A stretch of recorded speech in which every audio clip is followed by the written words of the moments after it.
against Immortals, which is a team that the majority of people rate rather low on the LCS power rankings. So that's the one everybody was saying, oh, well, this is the one that you should win. This should be a good start for you. Now you're up against the team that everyone's like, okay, you got to bite your nails a little bit about that one. So if you can upset the upset that happened and beat the good team after you lose to the bad, people only remember the last thing you did. Recency bias is a very real thing. True. After MSI, people didn't talk about Team Liquid beating the reigning world champs. They talked about 0-3 against G2. Yep. That's all that ever got mentioned. So here you go, TSM. You won a good week one. Nobody's going to care if you lost to Immortals if you beat Team Liquid. It's true. Everyone remembers Captain Flowers, the LCS caster, not Captain Flowers in the cornfields. Yeah, not the guy who wore tank tops and streamed from a bedroom where my equipment was all set up on a Bowflex. Well, that's still the same. There's actually just a bunch of Bowflexes behind the camera here that everything's set up on. But into the game we go. We're into Champion Select. As per usual, it's Akali and Rumble banned away. Lucian, Kiana, Aphelios all going to join that ban list. There's one more that TSM gets to pick. We'll see who it is. So what I'm really interested to kind of follow up on is a little bit of the discussion they had on the analyst desk, right? Where we just saw EG win with a similar draft that TSM lost with and was kind of criticized for. Does TSM draft more hard engage here, in this game against TL, or do they say no? We just misplayed. It's nothing to do with the draft. We should have cleaned that one up. We should have been able to close that game out. And I'm really kind of interested to get a little bit of a peek into where their head is at as far as that goes. Well, the Senna will be the final ban this game. So we've seen a lot of her. I mentioned it last game, but we aren't going to see her here again this time. Jarvan locked in first and foremost. TL, they want Surnfire on this champion. Powerful level 3 ganks, solid engages throughout the game. And it's also what he played last time, right? I think when you have a guy who's subbing in, you want to make sure they are comfortable, right? This is the guy who's on the outside, who doesn't have as much time working with the rest of the squad. Very little. He's only been here for a handful of days practicing with them. So get comfort for Surnfire, put him in a position where he can succeed, and I think the Jarvan is that. Elise locked in. They're going to go ahead and respond to jungle with jungle. Hovering over Annie there, probably hoping that LS is co-streaming so that they can get some sort of shout-out from that one. But we'll see what else TSM wants to go for here in the first rotation. Plenty left up to pick from. We do see a lot of bottom lanes getting picked up here in the first rotation these days. So maybe they'll go for that, maybe not. Yeah, and anytime you're playing blue side top lane and you see an early Elise pick, you're already a little bit nervous about things like the Elise Renekton combo and some of these aggressive top lane types of duos that TSM could be drafting towards. They grabbed the MF for themselves early on. Senna's already banned out. MF is a very strong laner. It is going to be the response of the Zyra Khan for Doublelift and Core JJ, so they are going to have some strong engage on their side, as well as a pretty powerful laning duo. Yep, back-to-back Zyra Khan games we're getting to see here tonight. I think we just get Tahm Kench again, which does leave me a little bit worried once again for TSM's engage options, right? Somebody get the bench. This is something where, okay, they're going to go a different route. And I like this actually a lot more. So, one of the ways that you can obviously circumvent needing to play so defensively and protecting your AD is by having these kind of really aggressive engage wombo combos. Leona is a really good answer into the Rakan. You can actually stun him out of his dash when he's shielding back to his team now. You can hard engage onto him, lock him down, and set up for the Misfortune ultimate. So there is potential to actually burst down and punish Core JJ. And this is going to give TSM way more options if they get into that kind of stalled out mid and late game stages that we saw them in their first game, where Biofrost now can be moving around the map, starting fights, looking for picks. And I think that's something that a lot of TSM fans wanted when they heard Biofrost was going to be back on the squad, because he always was a playmaker for them back in the day. I mean, who needs Tahm Kench to keep you guys safe if the enemy team's dead the entire time because Leona was able to go in? Best defense is a strong offense. Exactly. You cannot die if all your opponents are already dead unless you run it down to the tower. Unless you run it down to wolves or a turret or something. Or die to a red buff like this. This is not Dignitas versus Renegades. This is TSM versus Team Liquid, so I'm not expecting we're going to get much of that here these days. As Vladimir and Aatrox are banned out by TSM, powerful solo laner is going to continue to be the target here. Irelia banned out by TL. They do not want Broken Blade on that champion. Let's see what they decide to finish things off with. Could be a Renekton ban, could be a Camille ban. Neither of those would really shock me if you're worried about playing into that kind of top lane 2v2 duo. I do think that there is an opportunity for TL to just go towards something like the Ornn here too. Have Jensen on a reliable carry, grab the Ornn alongside the Rakan. That would be powerful engage, especially when you already have the Jarvan. But they have a lot of options. Mordekaiser still on the table. You can go aggressive here, and I think we will see top lane probably get locked in, and then TSM look to kind of counterpick for mid. So it is going to be a different kind of approach to this. This is not the dominant Elise plus top laner type of combo. This is banning out some of the picks that you were worried about, such as the Vladimir into the GP, and looking to actually play towards the bottom side of the map, where you have the Leona, incredible gank assist for your Elise. You have a GP now who's going to just try to chill under the turret, drop ultimates down on the bottom side. It's a great scaling option, and I think TSM is shoring up a lot of their weaknesses from the previous game through their draft. GP ulti makes Leona ulti so easy to land, which makes the rest of her combo easy to land, which means you're in the entirety of MF's ult. Yeah. The Wombo combo is just nuts between these champions. You're going to see Jensen on the Orianna here this game. There was a lot of criticism from the fans on him towards his performance in Team Liquid's first game of this split. We'll see if he can step it up here, have one of those Orianna games that we've seen him pop off on in the past. And Impact will be the tank here in the top lane. This is what I was honestly expecting. I think that Ornn is such a strong pick in the current meta. If you're playing a lot of solo queue, this is one of those tanks that you're actually scared of in the early levels. Ornn is someone who can just straight up beat a lot of carries in lane, who does have solo kill potential, especially if you are going to go Spellbook and take the Ignite. That can be pretty dangerous. It is incredible engage. And it's also very difficult sometimes now when you're looking at a comp like this for MF to be able to get a clean ultimate off, right? Because there's no Braum to actually block out an Ornn ulti to actually prevent some of this engage. So that is something that you can use for the long range engage to deny the opportunity for Kobbe to set up for that fully channeled ult. That being said, really good scaling on the side of TSM. The Zilean coming through here for Bjergsen. This is going to be a tremendous amount of wave clear. And also, a lot of kind of support here for Kobbe, who is going to be their main consistent damage dealer when you look at these team fights. And I'm still remembering games where Bjergsen was able to take this Zilean to the late game, have 2 or 3 ultimates over the course of a drawn-out team fight. The man knows his way around this champion. It's always fun to see just how close him and his teammates can get to dying before he knows, okay, this is when we actually need the ultimate. So we'll see how that works up against Jensen's Orianna here. We haven't seen a lot of Zilean recently, so this will be a lot of fun. Yeah, career for Bjergsen on Zilean, 24 games played, 79.2% win rate. It's pretty high. Almost a 10 KDA, 9.9. So he has a damn good Zilean. Jensen, though, he's on his career most played, I do believe, with the Orianna. This is a guy who is really reputed for being able to set up his own shockwaves, for being able to make those individual plays on Orianna. But this is a game where he's not even going to need to, where you have the Rakan, you have the J4, easy ball control and setup with that to engage the fights. And a lot of this, I think, you were right on the money when you're talking about the timing of Zilean ultimates, the timing of cooldowns. That is so critical because there is so much CC between the Rakan, between the J4, as well as this Ornn, that if you mistime your ultimate, if you wait too late, you can be CC'd up. Your teammates can go down in that burst very, very easily. And working on this bottom lane too, both top laners have the ability to call in long-range ultimates. The Gangplank, of course, being global. The junglers, both powerful level 3 gankers. Mid laners on champions that they've played so many times before. This game has all the elements I'm looking at to be a real awesome way to cap off this first week here of LCS Spring 2020. Plus, it's Doublelift and Core JJ, our most reputable bot lane, the one that everybody just always has on this tier above everyone else, playing Xayah Rakan. This isn't a Tahm Kench lane. A lot of people, I am one of those people, it's me, I'm people, does not like Tahm Kench. You are people, that's true. He makes everything slow. He pumps the brakes too much. There's not even a gas pedal in his car when You're he's not in driving the Twitch chat spamming on bench with Kench. I just take the out of it and put him right back on the bench. Xayah Rakan is so much more fun to see because of the playmaking, because of the opportunity to shine as a bot lane duo. It's that playmaking, right? It's the agency to create things, to make things happen, where I think you see the truly great players shine, right? And that is why we've seen Core JJ as an MVP, as a guy who can make things happen for the team, who can be that primary engage and can be such an electric player. So this is very, very exciting. And I've got to say, it's going to be really fun to watch this 2v2 on the bottom side. Doublelift is a guy who is incredibly confident, right? And when people were asking him about who he thought the top bot lanes were actually in the league, he pointed to Sven, he pointed to Kodi-san.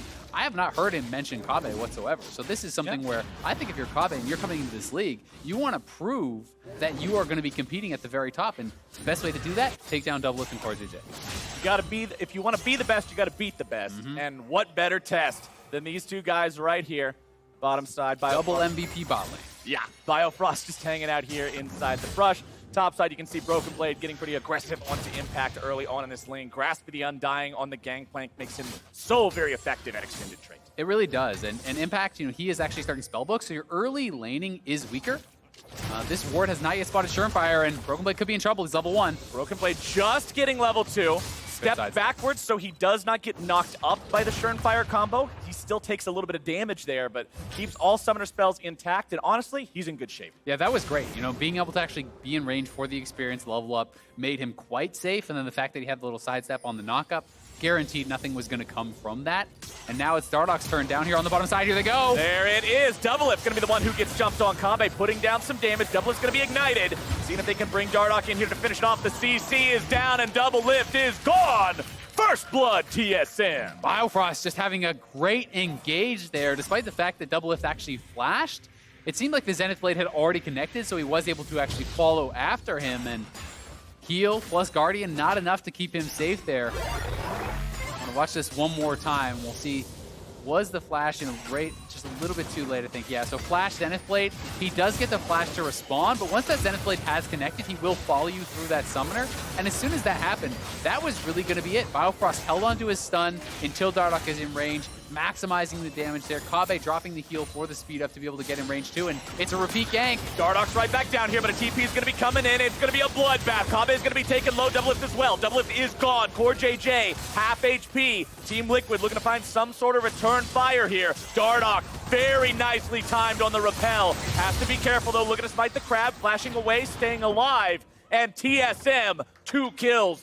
Doublelift, 2 deaths. I mean, if you're on the Dardoch hype train, this is what you have signed up for. This is what you want to see. The aggressive, dominant early jungler is what TSM have been wanting, and they're getting that. 2 early kills down on that bottom side before his first base. That is incredible to see.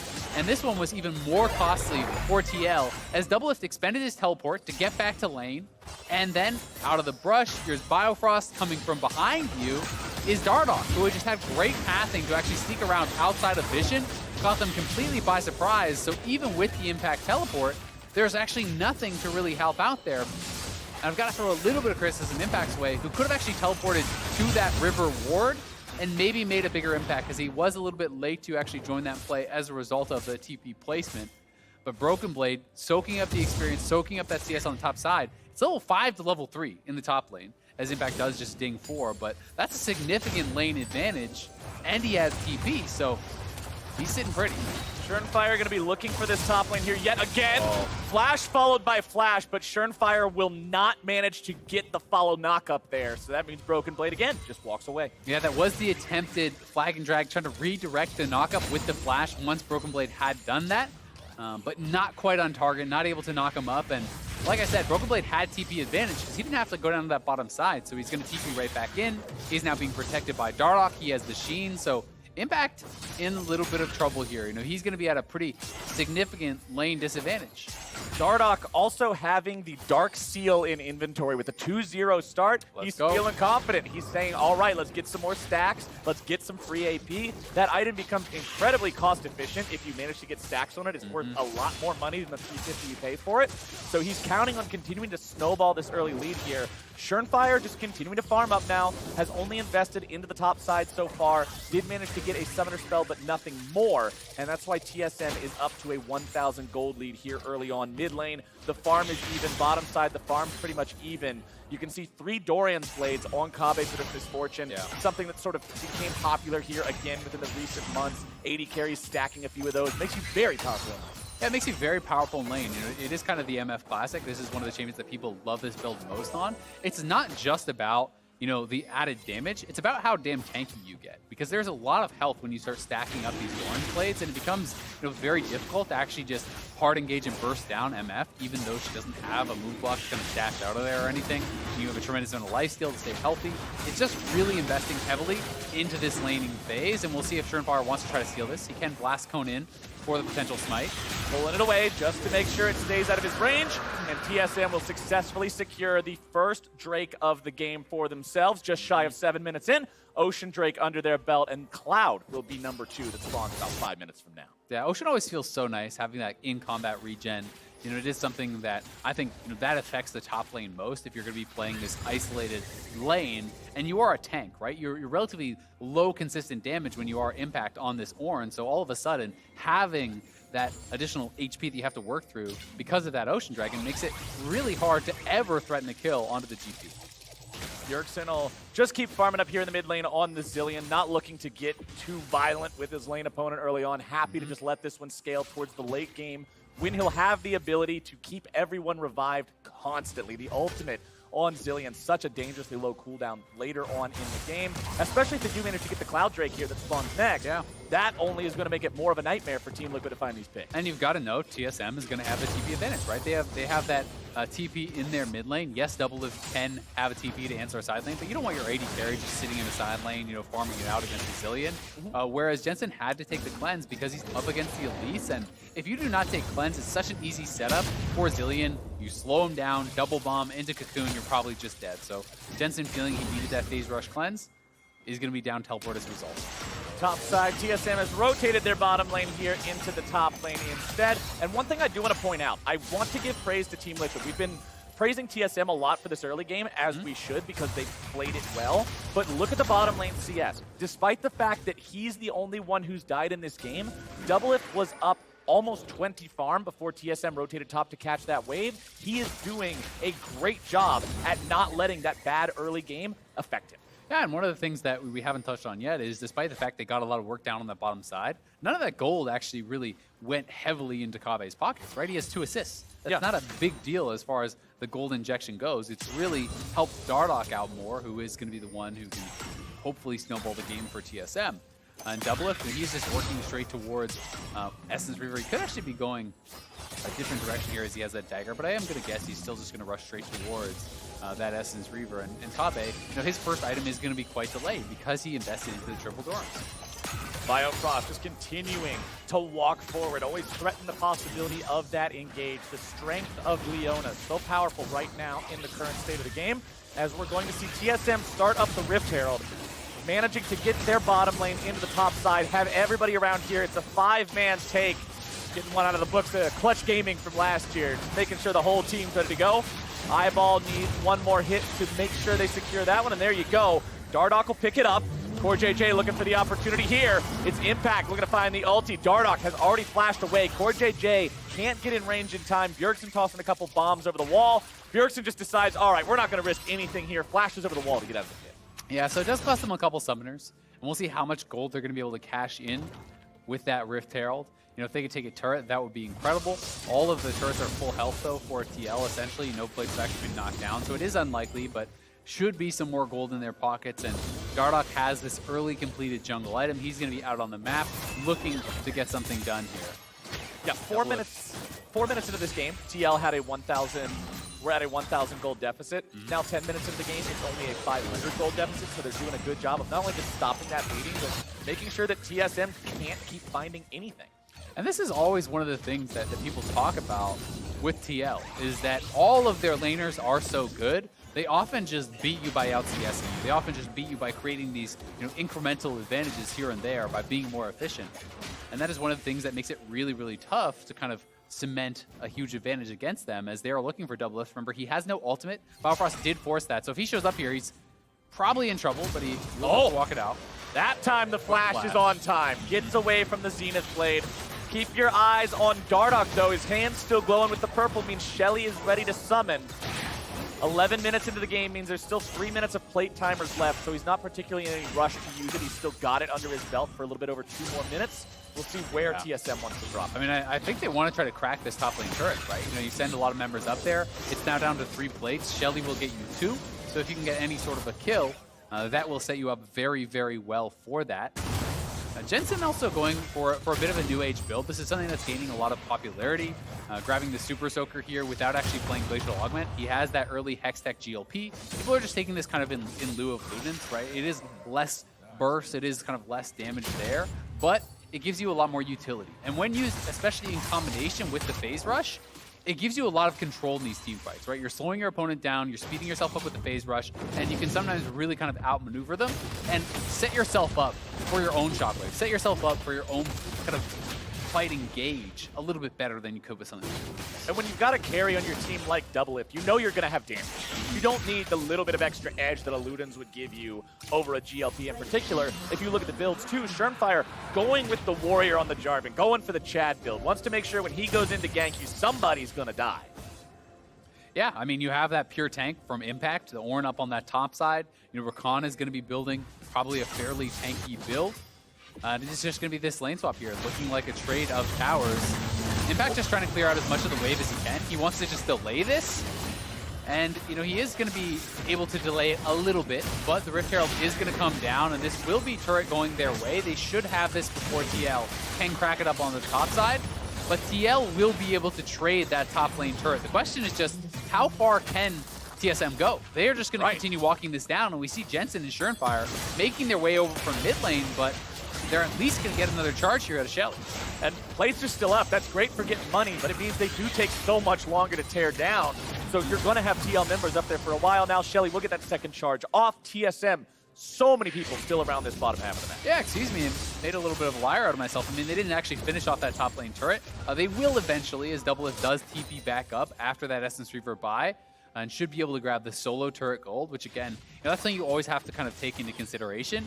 TSM do get first turret, but that gold is actually split between 4 members who are down there, or 3 members who are down there, whereas Doublelift is going to get all of this in his own pockets, which is almost always more effective. You know, it is just better to have completed items, so funneling all the gold into one carry is going to get you more bang for your buck. That carry, Essence Reaver up and running, has the free boots and inventory from the Inspiration Tree. So often you see AD carries, free boots and biscuits is just such a good deal. A lot of AD carries always want to go for it. Doublelift has that ready to go, so he's going to be a threat in these team fights if we get to see a bigger fight break out. You've got the Iceborne Gauntlet already completed on Impact. There's a lot of physical damage coming out from both the MF and the Gangplank. And one thing that's also nice that I want to point out, because on the first day we saw some shenanigans happening where Ornn was in the game and his teammates wouldn't buy the stuff he could upgrade. That is a problem when you're playing with a champion like Senna who wants to buy other types of items. But when you've got a traditional marksman on your team and they get an Infinity Edge, it's just so easy. Upgrade that, upgrade the items for the mid laner as well, and have those upgrades on the carries where they really need to be. Yeah, and I want to see, you know, how quickly these guys are actually going to rush towards those items, because we have seen Ornn come out, you know, notably from CLG, where the carries didn't actually then have Ornn upgradable items, right? So you weren't able to get that value. You know, I am assuming that Doublelift will probably just go towards an IE second, which is going to be, you know, that first upgrade, and then you could look for something like a Death Cap on Jensen. Biofrost, he's charmed up, he's bursted down. Jensen catching him out and making sure Team Liquid gets a kill. There's that play, right? You know, he sets himself up with that Hextech GLP, slowing him down to guarantee the Shockwave will land. Biofrost had no flash, so Jensen's just kind of alley-ooping to himself on that one and is able to grab a kill for himself. Very well done. Broken Blade continuing to just maintain control on this side lane, though. A Gangplank with a completed Trinity Force isn't too worried about anything Ornn's going to do to him, so he'll be comfortably hanging out here until somebody else from Team Liquid has to come down and stop him. Catalyst and Aeons up on Impact will provide a little bit more sustainability. Jensen will just continue shoving up mid lane here as well. Next Drake is spawning in 90 seconds. We are at the point of the game now where the Rift has been burned away by the Infernal Dragon, so that means those are all we're going to see from here on out. Both teams would love to grab that soul, but it is TSM who are already 2 of those 4 on the way. Yep, and TL probably going to have to make their stand at the next one, right? You know, we talked about that in the previous game. That is generally the mark at which teams are no longer comfortable seeding those dragons, because if you let your opponents get the 3, 1 pick, 1 miss smite, 1 anything really, and they have soul for the rest of the game, right? And a lot of people feel that is generally like that. So I am expecting TL to try to farm it out, try to get as prepared as possible, and look to reset in the next 15-20 seconds to try to go for that. You know, they do have the opportunity to try to trade for a Herald or try to take Herald first, but then you risk being late to that dragon fight, and that could be very dangerous. And with the dragon coming up soon, with Herald being alive on the map, always important to do stopwatch check. Both supports have it, and Dardoch has it. So there is some aggro drop potential in these fights if you initiate onto the wrong person. Remember, if you're TL, you've also got to be extra respectful because of the fact that Bjergsen can always punish going too hard after one guy and not having sufficient follow-up for when the ulti is used. So that's one thing I'll be keeping track of a lot during this game. Break in 20 seconds. I mean, positioning for Kabe is so incredibly important, right? You know, we really have to see him step up and play well, because if you misposition it at all, you are going to get engaged on by the Rakan, by the Ornn, and they kind of need to get a lot of damage from him out in the fight. They need him to have a really nice channeled MF ulti, which requires great positioning. Impact gets himself CC'd, but yes, buffers the dash away so well. Bjergsen's going to be caught out there only by the GLP. Core JJ can't get in there with the quickness. Bjergsen doesn't even have to use the ulti. And with Rakan ult being such a powerful teamfight tool, TL is hesitant to take this fight and seem to be willing to concede it. Yeah, they're just going to give it up. I think they don't think that they can win a fight without that Rakan engage, and they very well may be right. So they kind of took their swing. It was at Bjergsen. Bjergsen just sped out of there. So now TL is going to try to trade for Rift Herald. That is where they are setting up, but I don't think they can really do this either, and they may be getting caught out. Oh, Solar Flare finding its way onto a couple of people. Only going to grab the slow, though. Engage With the counterattack. There's your stasis for Biofrost. Looking to buy a little bit more time.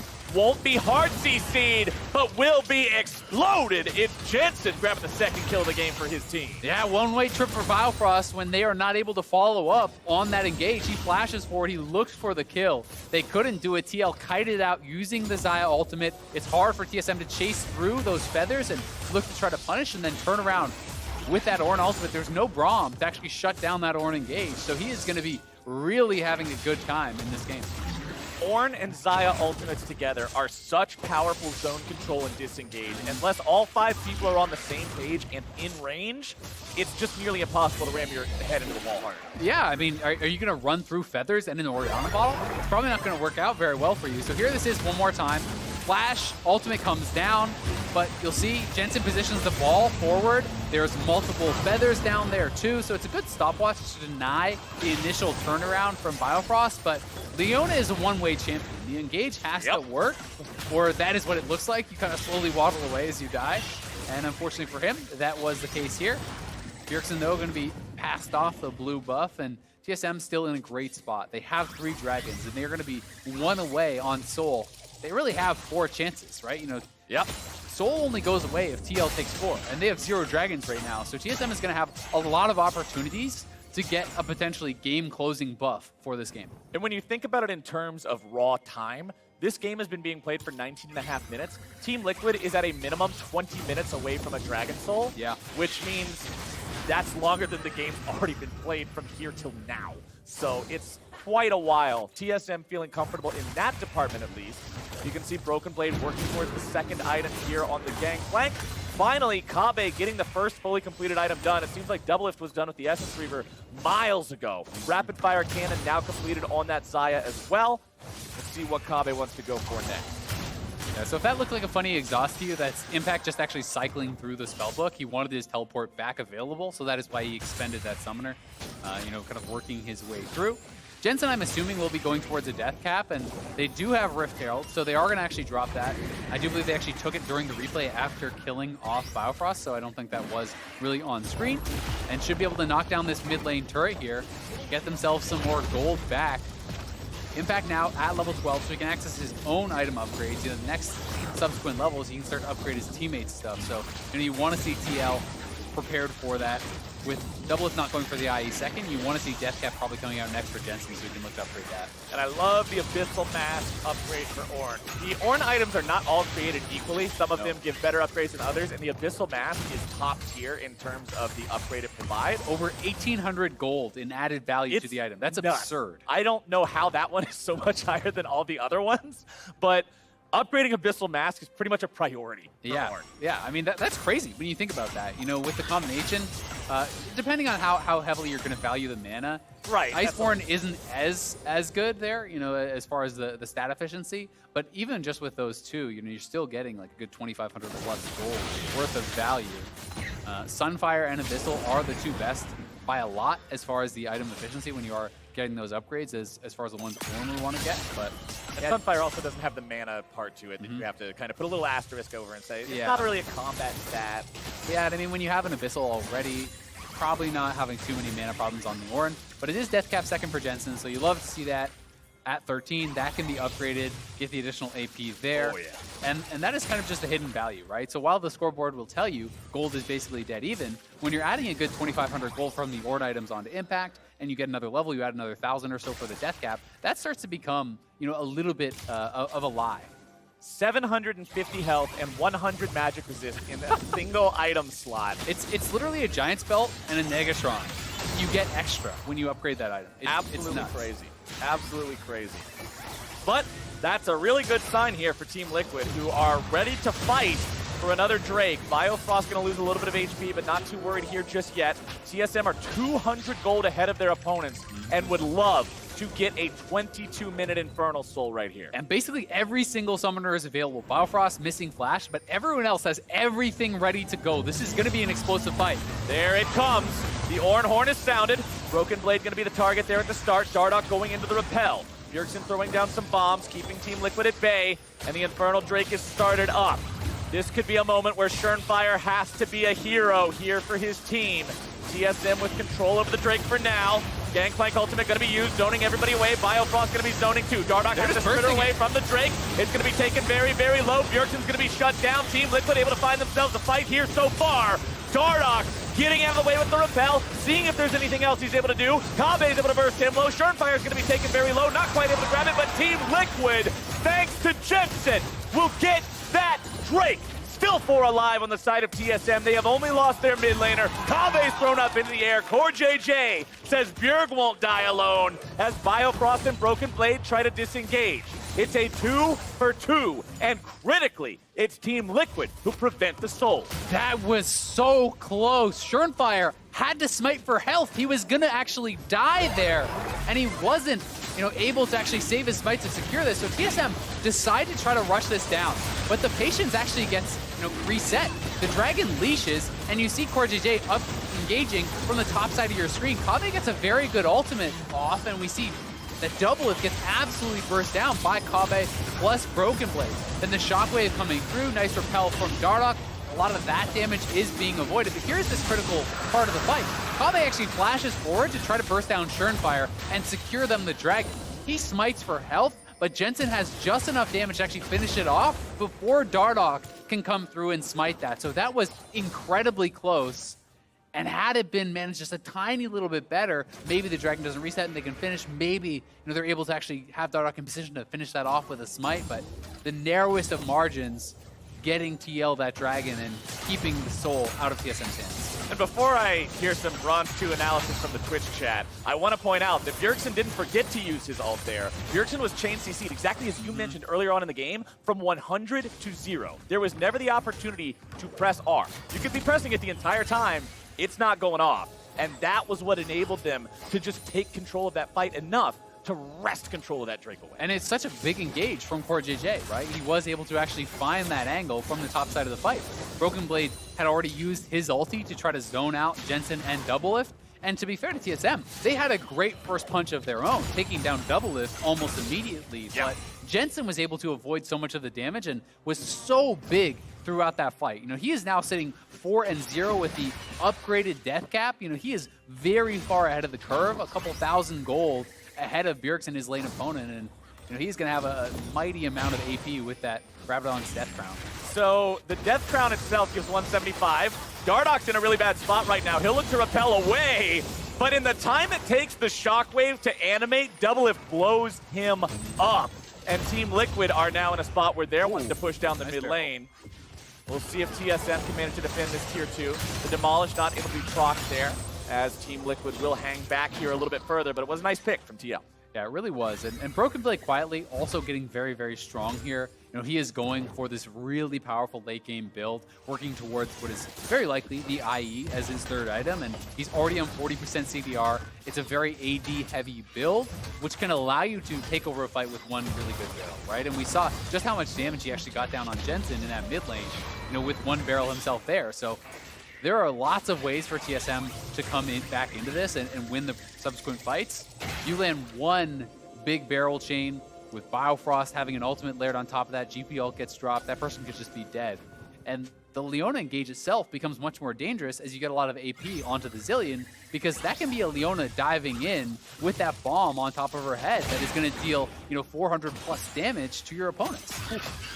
That, plus the sunlight also that you're going to be getting from it, from the fact that her Eclipse is going to pop off, her Aftershock's going to be popping off, MF ult all over the place. Big team fight potential here from both of these sides. And with this game still being within 2,000 gold, this is exactly what I was hoping for from TL versus TSM. This is what I wanted to see. Drake in 1 minute. I feel like the Drakes, even though there's only a 1 minute difference from what they are between what they were, 5 and 6, it just feels so much more frequent. And for TL, that's stressful because every single one of these you cannot afford to give away. Yeah, I also got to say there's got to be a little bit of stress being induced on the TSM side here too, because they put a lot of time into the early game and securing these dragons and done such a great job of that. That last one is going to be, riding on you a little bit, feeling you probably got a little bit unlucky to not actually get it, that it goes over to, an Orianna queue or whatever. So yep. TSM really going to be wanting to secure this next dragon because the scaling is very, very strong on TL. Their engage is incredibly reliable, and the Ornn upgrades are all coming through, right? You see all of these Ornn upgrades across the table now. Molten Edge is there, the Rabadon's Death Crown, the Black Cleaver is ready to be upgraded on the next level too. So TL is becoming very, very strong. Broken Blade will try to continue to have a little bit of poke here with those barrels. TL are the ones with control over the bottom side of the river. They'll be the ones to rotate down there first. Impact going to be taking some damage. Biofrost going in on him, but it's Bio who's now going to be mindful of where his health bar lies. He's taken down to about 1/3. Broken Blade. That's a pretty important chunk going through. Biofrost flashing away from the second part of the Ornn ulti, and with that, TL wins the fight hard enough to take the Drake. Yeah, it's going to be their dragon. Biofrost has to flash out, which means his effectiveness in the next fight is going to be a lot lower. Broken Blade got very low there too. It wasn't engaged, that kind of was a lot of the damage going into Impact, and Impact got relatively low, but this guy is very, very tanky on the Ornn at this point in the game, working towards what looks like a Warmog, so he can just walk forward, soak up a lot of the poke, and just kind of shrug it off. And when we were talking earlier about the Ornn item efficiency, the average bonus of an Ornn item is around 1,000 gold. So when you look at the fact that this game is 2,500 apart, but then you look at the fact that you've got 1, 2, 3, 4, 5 items, that's 5,000 more gold. It feels more like a 7,000 gold deficit for TSM, and that's why these fights look like that one just did. Yeah, and it is very scary, right? Because the individual dragons are worth so much less than they used to be. Previously, you got 10% AD AP. Dardoch. He repels up in time to avoid the knockup. Ooh, look at Core on the side. Core JJ looking for the opportunity to go for the quickness here. Fires off that vision plant. The Scryer will see where TSM is escaping to. Team Liquid, they took some damage to their own health bars, so they don't want to chase this down super hard. But TSM, got to be careful. They just want mid lane control. So that is why we have Jensen and Core JJ standing in between their opponents, and Doublets is charging down mid lane. So TSM are going to lose their 2-2 mid, maybe even more. That's why we're seeing a teleport back to the base here, as Bjergsen wanted to try to defend, even more damage going their way. But, to step back to that Infernal point really quickly, in last season, it was 10% AD AP for one Infernal. Now it's 4, right? So the individual dragons aren't doing much for TSM unless they actually complete that 4 dragon soul and grab themselves the Infernal buff, which is really, really powerful. But until they get that, well, it doesn't really mean that much. Well, Baron's alive. Drake is not. That's going to be the state of the game here for the next 3 minutes. So you can see the teams focusing their efforts on this northern half of Summoner's Rift. Doublelift will be forced to flash away because if you manage to get hit by that slow, the Super Soaker's following up, the rest of Team Liquid's following up, and you're dead. Yeah, I mean, he got tagged by the Super Soaker slow, so you know that more damage is going to be coming through. If you repel there's nothing to repel to, so you just die. So Hextech GLP used very well, forces a flash off Dardoch. That is now no flash on your support, no flash on your jungler, and it's a tough position. They're just going to start this up. They know that Broken Blade was down on the bottom side. They at least want Broken Blade's teleport, but I think they just have Baron. It's gone. They know Broken Blade's bottom. They know Dardoch's back in the base. He's pretty scared of going out anywhere when you don't have the flash like that. Very nice take on that there coming out from TL. 3,500 gold ahead of TSM. The bottom side turret will fall. Broken Blade will at least take that tier 2. But TSM now have to deal with a TL that's wearing purple. Yeah, the gold lead is going to extend, and bad news gets worse when you realize the Baron buff should still be active right when the dragon spawns. So if a fight were to break out right around that, or even the posturing for vision for this next Infernal, that gets dangerous, right? And while one Infernal isn't the biggest of deals, it's only that 4% ADAP, if TL grabs a third, they're now getting a lot of bonus damage. And you can see Broken Blade stacking cloaks. So you got cloak on cloak on cloak. He's sitting at 100% crit. So this is why it was nerfed. This is cross your fingers for the barrel on the carries, right? You're hoping to land a big crit there, drop the ultimate for the true damage in that center with the upgrade from your Galleons, and be able to have enough damage to just knock someone out of a fight and win a fight off that. And we'll see if Broken Blade can pull it off. They're going to need something like that. The game has felt like it's just slowly but steadily creeping more into Team Liquid's favor as we've moved on. Dardoch did sell the Dark Seal, was not able to snowball the game any further after those good first kills that he got on the bottom lane. And TL will now push up into the bottom side. They'll take down that next tier 2 turret. Only one left standing for the side of TSM, and that's in top lane. 64 seconds until Infernal spawns. TL has just played such a stable game, right? Dardoch had 2 kills at what? 4 minutes, 5 minutes, something like that. Has not been able to actually, get anything more with this. And now you have this Mormog Zorn just going to be chilling here, buffing up these minions. You can hit him as much as you want. If you can't kill him off, he's just going to heal right back up, and he's got 4,000 health, so good luck. There's your barrel, by the way. That was one barrel hitting Doublelift with the cloak build, making sure that he's very respectful of the damage coming out from TSM. Yeah, I mean, that's the combo, because you have that bonus damage on the center of your ultimate with that true damage. With Death's Daughter, I do believe that upgrade is called. And if you actually land the barrel, you drop the ult right on their head, that is most of someone's health, right? So any follow-up on top of that can just be a kill, and that's what Broken Blade is looking for, because he feels these fights going more and more in TL's favor, and they know they need an X Factor. They need a great engage from Biofrost or an incredible ultimate from Kabe. It's got to be something, and someone from TSM needs to step up and make it happen, or this is going to be TL's game. Kabe just now hitting 3 big completed items. Doublelift sitting on 4.5 of those as the Drake falls for Team Liquid. And what was a 3-0 Drake game has now put both teams at soul point. Yeah. TSM now feeling the same pressure that you've got to get the next one. And you'd way rather have 3 Infernals late into the game, right? It's just more effective when you have this much flat AD and AP. That triple Infernal is incredibly valuable, and TL going to walk it in, get an uncontested inhibitor here. They can head right down towards bot lane. The Baron buff has expired, thankfully for TSM, as they should be able to wave through this no problem. And the question for TSM now becomes, how much are you willing to give up? Where do you draw the line? Where do you fight? Because TL just showed they can walk into the base and take something in 5 seconds. Yeah, and I think you really cannot afford to give up much more than they have, right? Losing 1 inhibitor is okay. That was to the Baron buff. They know that's now expired, so they have confidence in their wave clear, but this is going to be the Ornn also zone him off the turret. Impact starting it up. Biofrost thrown up into the air, but he's the only one. 4JJ half HP. Jensen going to be walking out now as well. Broken Blade looking to find those barrels. Nice sidestep coming out from Team Liquid. 4JJ below half, looking to find some sort of damage. Doublelift goes after Kabe, manages to scare him back, and they get the ulti out of Bjergsen. Yeah, they get both summoners off Kabe and the Zillion ultimate there. That is huge for TL as Doublelift step forward, forcing those major cooldowns. I think TL are just going to go for the throw here, going to look for the second inhibitor, as they know those key cooldowns are missing. Impact getting a knock up onto Bjergsen. Zillion ulti 3/4 of the way back up already. Schernfire doing a good job buffering away from the CC. Biofrost nearly going to be killed right here, down to 5% HP, but Kabe with a good ulti keeping his support alive, keeping TL zoned off. They will hold the line, but if you are TSM, you are now very nervous about this next dragon. This next dragon spawns in 3 minutes. Kabe will not have his flash. And as the misfortune, going up against a Rakan with flash, a J4 with flash, and an Ornn with flash, good luck staying safe. That becomes very, very difficult. So TSM have got to get something going for themselves here, have got to establish vision control around that next dragon if they want to stave off the 4 consecutive Infernals and that Infernal Soul, which probably is just going to be lights out if TL get it. And looking in the inventory of Core JJ, you can see the Shirelia's Reverie now complete for even more engage options. TL knows how hard they've been winning this game, and they know that all they need to be able to do is just find one person on TSM, get that pick, and the game is over. That could help enable that. We'll see if that ends up making a big difference here. As we are 2 minutes away from Infernal, we are 45 seconds away from Baron. TSM still contending with 1 inhibitor down there in the mid lane.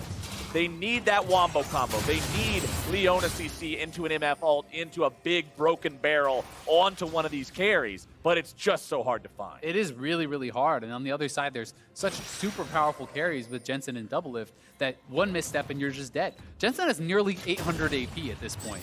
You know, with double large rod items plus the triple infernal, he is insanely strong.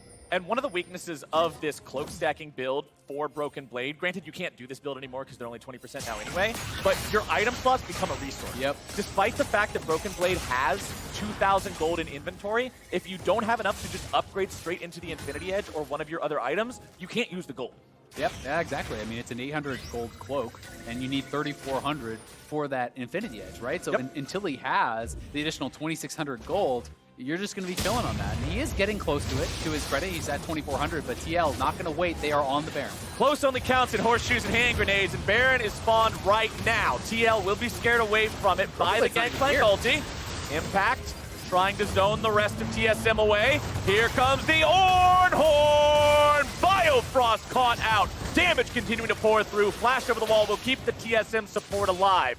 But with him at such low HP, you have to wonder, can TSM stop it twice? Yeah, I mean, I think the TSM are just saying we can't fight before IE. So Broken Blade stayed in the side lane to farm up the IE gold. He dropped the ultimate, though, and now there's no flash on Biofrost, so it's up to Dardoch. 4JJ zoning everybody away. It's actually Doublelift who secures the Baron. Shermfire's nearly going to be killed. TSM looking at this. Maybe this is your opportunity. CoreJJ could be in a bad spot. Bjergsen looking to run away. Going to be taken very low. Make it rain coming down. Not going to find a slow onto anyone. Broken Blade continuing to walk out of this one. Infernal Drake critically. 20 seconds still left before it spawns. It gives these teams some time to reset, but Doublelift is already on his way to the bottom river, to the Scuttle Crab, to get ready and set up shop. Yeah, that's the problem. TL are going to be the first ones there, so again, TSM is going to be having to face check into them with no flash on Biofrost. There's no one on TSM who can safely walk forward into these brushes, so it's all coming down to this. I think whoever wins this fight is going to have a stranglehold on the game. This is Armageddon for these two teams, and Biofrost is not long for the world. He is gone. Impact barely going to be kept alive there. Shermfire also looking to walk away. Dardoch, just a sliver of HP remaining. Impact's got the CC. Team Liquid's got the fight. Broken Blade with a nice flash away, but Doublelift goes on a killing spree. He'll get Bjergsen. Jensen grabs Dardoch, and with 4 dead on TSM, that has got to be the fight that wins TL this game. Yeah, that's going to do it. They're not even going to grab the soul. They're just running it down mid lane with the Baron buff, knock down this inhib, and look for the end. Broken Blade is either going to be the greatest 1v4 Gangplank we've seen in years, or this is a Team Liquid win right here. Shermfire on the front line, the rest of the team right behind him. Broken Blade and Biofrost, nothing they can do, and Team Liquid will get that win. Slow and steady was the key here for TL today.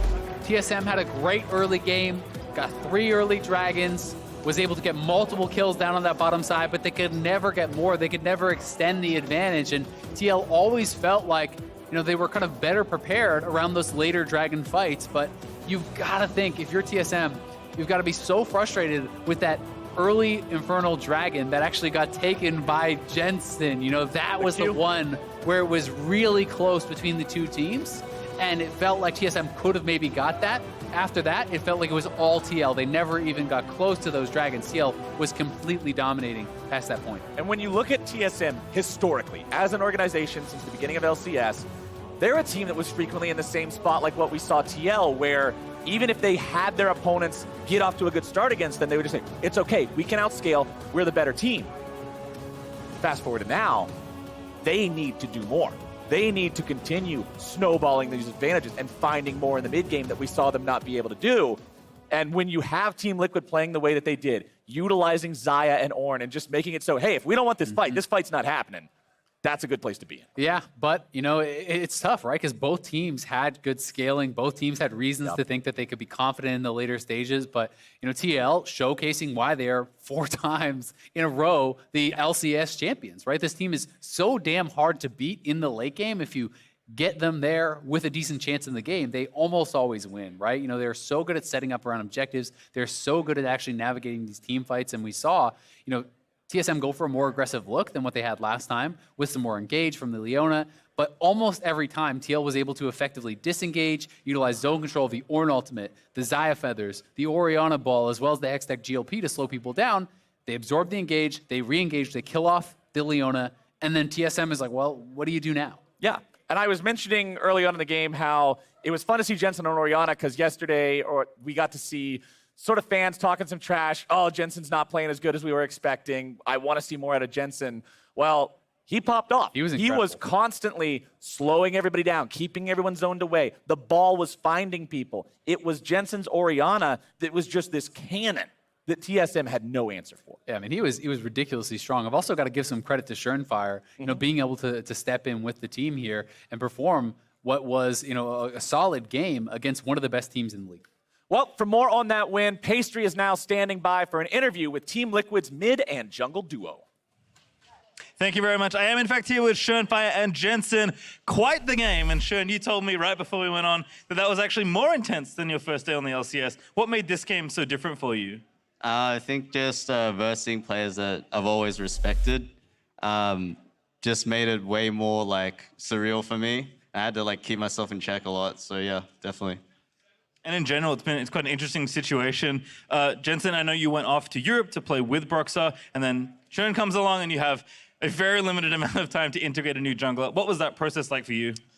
I mean, it was fine. Working with Schön has been fine. He's already played competitive before, so I think he already has a good idea on how to, play jungle and play pro play in general. So it was okay. I wouldn't say easy to transition into, but he's a good player, so it worked out well.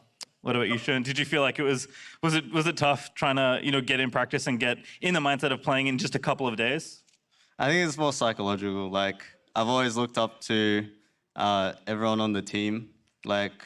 I respect all the players on my team a lot, and I had to be a player first, not a fan. So I think that transition's helped me a lot. And then as far as your future plans go, do you have anything, obviously playing in TL Academy, once your stint on the LCS is over, is your goal to reach the LCS again? Well, it's to play with this guy. That's the goal. Do you enjoy playing with Schön? It's been a pleasure so far. All right, certainly looking good on the Rift as well. Thank you very much and congratulations on the win today. We're going to throw it off now for the Bud Light Breakdown.